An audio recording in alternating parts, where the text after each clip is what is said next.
Jovče i gravot. Jovče živeješe go jedna mala kutička со својата мајка, многу сиромашна вдовица.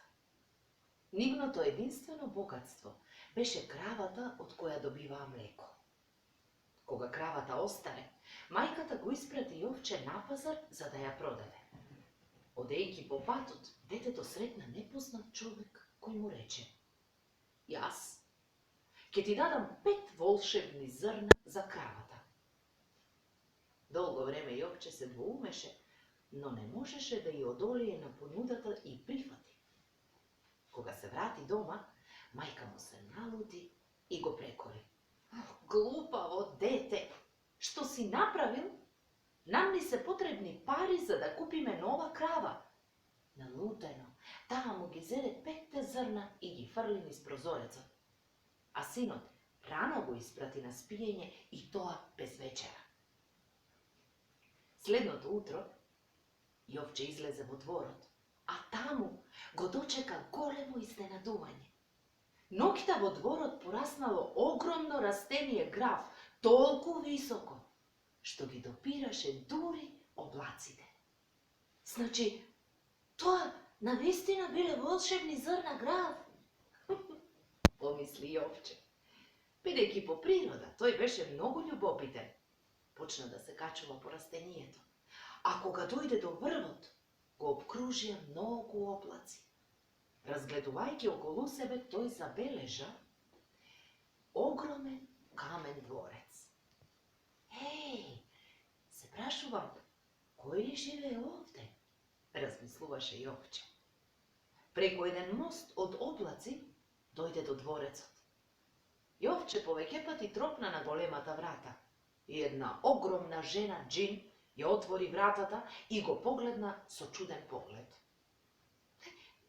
"Јас сум изгубен и гладен," и рече Јовче.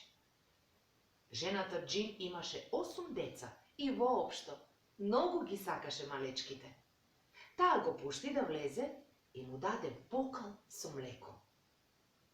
"Ајде, бегај сега," му рече потоа. "Маш ми треба да се врати. А тој џин, кој во еден залак голта мали деца како тебе." Само што го кажа тоа, тие слушнаа громогласен звук. Тоа беше џинот. "Фи, фај, фу, овде ми мириса на човечка крв," викна џинот со својот длабок и страшен глас. "Брзо, скри се овде," му шепна жената џин на Јовче и го стави во печката. "Дали овде ми мириса на дете?" праша џинот, душкајки наоколу со носот. Глупости," му одговори жената. "Па тебе само ти се чини дека гледаш деца и насекаде ти мириса на нив. Ти си опседнат со тоа. Ајде, седни да вечераш." Џинот седна и во еден залак ја изеде вечерата. Потоа, откако ги преброи златниците, легна да спие. По кратко време, дворецот почна да се тресе од рчењето на џинот. Жената џин отиде да го намести креветот, а Јовче успеа да излезе од печката. Тој ги виде златниците на масата, зеде од нив и ја наполни торбата, а потоа внимателно излезе од дворецот не правејќи никаков шум. "Се надевам дека џинот не ме виде, зашто инаку ќе ме лапнеше во еден залак," се изборуваше во себе, тресејќи се од страв. Но џинот продолжи да спие. А Јовче се стрча надолу по патот низ облаците. Срцето му чукаше брзо. Кога дојде до врвот на џиновската гранка, тој почна да се симнува надолу скокајќи од гранче на гранче најбрзо што може. Штом стапна на земјата, ја виде мајка си како го чека. Таа беше мошне загрижена за него, бидејќи Јовче го немаше никаде. "Каде беше? Сакаш ли да умрам од страв?" Таа го прекори синот. Јовче и ја покажа торбата и богатството во неа.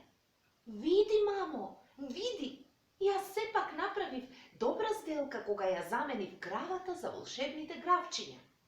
Потоа ја раскажа целата приказна. Тие ги потрошија златниците купувајќи многу работи, кои никогаш ги немаа, а им беа потребни. Кога останаа без пари, Јовче реши повторно да оди во дворецот на доблаците.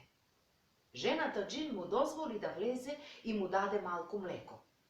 Подоцна дојде и џинот, а Јовче се скри во рерната. Фи, фај, фофум, ми мириса на човечка крв, викна џинот. Но жена му не му обрна внимание и му ја донесе обилната вечера. Откако се најаде, џинот на масата стави кокошка. Таа снесе златни јајца. Скриен во рерната, тоа чудо го забележа и Јовче. Штом џинот заспа, тој скокна, ја грабна кокошката и трчајки надолу се врати дома. Секој ден, без исклучок, кокошката им несеше златни јајца на новите собственици. Но Јовче не беше задоволен. Тој уште еднаш се врати во дворецот на џинот. Овој пат се скри во големиот сад. Фи, фај, фофум, ми мириса на човечка крв. Тоа мора да е оној неранимајко кој ни ги украде златниците и волшебната кокошка, помисли жената Џин и тргна да провери во рерната. Но таа беше празна. По вечерата, џинот ја зеде волшебната харфа, која прекрасно свиреше и пееше. Џинот заспа занесен од нежните тонови на музиката. Седејки, скриен во садот, Јовче исто така беше обземен од музиката и заспа. Го разбуди силното рчење на џинот, го крена капакот од садот и го виде прекрасниот инструмент. Веднаш скокна на масата и грабнувајќи ја харфата, почна да бега. Но инструментот завреска и го разбуди џинот. Господару, господару, разбуди се, крадецот ме зеде, ме зеде. Џинот се разбуди и почна да го брка Јовче, кој се обидуваше брзо да се симне низ гранките. Мамо, мамо, брзо мамо, донеси ми ја секирата, викна Јовче штом скокна на земјата. Морам да го исечам стеблово пред да се симне џинот. Можеа да ги видат огромните чизми на џинот кога стеблото падна со силен тресок. Џинот се струполи низ карпата која беше во близина. Јовче и мајка му продолжија да живеат среќно и задоволно со волшебната кокошка, која секое утро им несеше златни јајца и со волшебната харфа, која свиреше чудесни мелодии.